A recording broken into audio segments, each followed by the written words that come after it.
আছুৰ জুলাই সাধাৰণ সভাত কেইবাটাও গুৰুত্বপূৰ্ণ সিদ্ধান্ত গ্ৰহণ দুদিনীয়া মাৰাথন প্ৰতিনিধি সভাৰ অন্তৰত গ্ৰহণ কৰা হ'ল এই সিদ্ধান্তসমূহ ছাত্ৰৰ পৰা ৰাজনীতিলৈ সময়ৰ ব্যৱধান হ'ব 3 মাহ আছুৰ পৰা অব্যাহতি লোৱাৰ 3 মাহৰ পাছতহে যোগদান কৰিব পাৰিব ৰাজনৈতিক দলত 3 মাহৰ সময়ৰ ব্যৱধান ভংগ কৰিলে বহিষ্কৃত বুলি ঘোষণা কৰিব আছুৱে নাগৰিকত্ব সংশোধনী বিধেয়কৰ তীব্ৰ বিৰোধিতাৰ প্ৰস্তাৱ আছুৰ বিধেয়কৰ বিৰুদ্ধে ধাৰাবাহিক আন্দোলন অব্যাহত ৰাখিব আছুৱে বৃহৎ নদী বান্ধৰো বিৰোধিতাৰ প্ৰস্তাৱ নদী বান্ধৰ ক্ষেত্ৰত বিশেষজ্ঞ সমিতিৰ পৰামৰ্শ কাৰ্যকৰী কৰাৰ দাবী এনআৰচিক লৈও বিশেষ গুৰুত্ব আৰু এখন শুদ্ধ এনআৰচিৰ বাবে সকলো প্ৰকাৰৰ যুঁজ চলাই যোৱাৰ সংকল্প এনআৰএল ব্যক্তিগতকৰণৰ বিৰোধিতা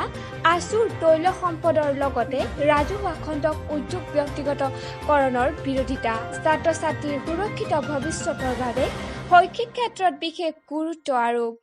চলিত বৰ্ষতে ডিব্ৰুগড় বিশ্ববিদ্যালয় আৰু গুৱাহাটী বিশ্ববিদ্যালয়ত আয়োজন কৰিব 2খনকৈ শৈক্ষিক অভিৱৰ্তন ৰাজ্যৰ নিবনুৱা সমস্যা কি সমস্যা উদ্যোগৰ সময়ছোৱাৰ লগতে অন্যান্য সমস্যা সমাধানৰ বাবেও বিশেষ গুৰুত্ব আৰোপ ছাত্ৰ সন্থাৰ আছুৰ সাংগঠনিক স্থিতি আৰু অধিক শক্তিশালী কৰিবৰ বাবেও বিশেষ গুৰুত্ব আৰু ছাত্ৰ সংগঠনটোৰ আছুৰ পৰৱৰ্তী অধিৱেশনৰ বাবেও চিন্তা চৰ্চা আৰম্ভ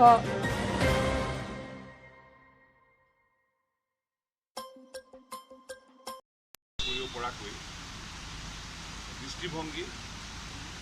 কাৰ্যসূচী আৰু কৰ্মসূচী এই তিনিটা গ্ৰহণ কৰা হয় এইটো মূল বিষয়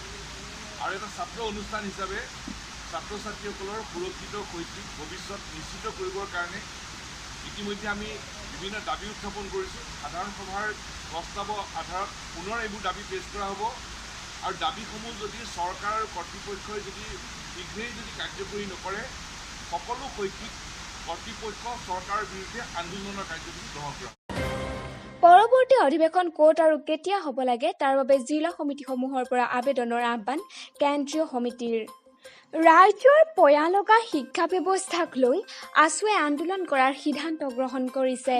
মহাবিদ্যালয় বিশ্ববিদ্যালয়ত মনোবিজ্ঞানী নিয়োগ কৰিব লাগে যাৰ দ্বাৰা অত্যাধিক বুজা পৰাৰ বাবে ছাত্ৰ ছাত্ৰীসকলে হতাশাগ্ৰস্ত হৈ পৰে তাৰ উপকৃত হ'বৰ বাবে মনোবিজ্ঞানীসকলৰ দ্বাৰা কাউন্সেলিং কৰাৰ পোষকতা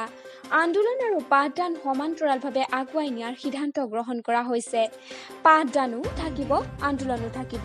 নাগৰিকত্ব সংশোধনী বিধেয়কৰ সন্দৰ্ভত অহা 4 নৱেম্বৰত জিলাই বিক্ষোভ আৰু পৰৱৰ্তী সময়ত প্ৰতিবাদী সভা অনুষ্ঠিত কৰা হ'ব সম্পূৰ্ণ তথ্যসহ ৰাইজৰ কাষলৈ যাব আছুৰ কৰ্মকৰ্তাসকল মেডিকেল কলেজ আৰু কৃষি মহাবিদ্যালয় ৰেচম বিদ্যা মহাবিদ্যালয় স্থাপন হ'ব লাগে অভিযান্ত্ৰিক কলেজখন শীঘ্ৰে আৰম্ভ হ'ব লাগে পলিটেকনিক স্থাপন কৰিব লাগে তেজপুৰ কেন্দ্ৰীয় বিশ্ববিদ্যালয় কেম্পাছ লাইব্ৰেৰীত শীঘ্ৰে আৰম্ভ কৰাৰ ব্যৱস্থা কৰিব লাগে সাংস্কৃতিক সংগ্ৰহালয় স্থাপন কৰাৰ ব্যৱস্থা কৰিব লাগে জোনাইলৈ 4 লেন ৰাস্তা নিৰ্মাণৰ ব্যৱস্থা কৰিব লাগে আৰু পেৰাচাপৰি লালিনৈ বাৰখনীয়া স্থায়ী সমাধানৰ ব্যৱস্থা কৰিব লাগে জোনাই আৰু ধেমাজি জিলা সম্পৰ্কত এইকেইটা বিষয় আৰু সামগ্ৰিকভাৱে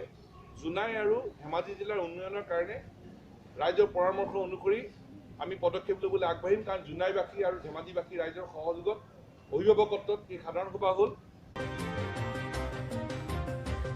বৃহৎ নদী বান্ধ নিৰ্মাণৰ বাবে টাস্ক ফ'ৰ্চ গঠন কৰি ৰাজ্য চৰকাৰে নদী বান্ধৰ বিৰুদ্ধে মাত মাতি অহা আছুক দমন কৰিব বিচৰা কাৰ্যৰ বিৰুদ্ধে প্ৰয়োজনত তেজ দিবলৈও সাজু পবা বৰ্ষাৰণ্যক ৰাষ্ট্ৰীয় অভয়াৰণ্য হিচাপে ঘোষণা কৰাৰ দাবী জোনাইত এখন পলিটেকনিক আৰু ৰেচম মহাবিদ্যালয়ৰ স্থাপনৰ দাবীৰে প্ৰতিনিধি সভাত সিদ্ধান্ত গ্ৰহণ কৰিছে আছুৰ জোনাই সাধাৰণ সভাৰ প্ৰতিনিধি সভাই ৰেলৱেত থকা খালী পদ পূৰণৰ ক্ষেত্ৰত উত্তৰ পূৰ্বৰ বাবে সুকীয়া নিয়োগ মণ্ডল গঠনৰ দাবীত মালিগাঁৱত প্ৰতিবাদ কৰাৰ লগতে তিনিচুকীয়াতো প্ৰতিবাদ কৰা হ'ব ৰিপৰ্ট অসম প্ৰকাশ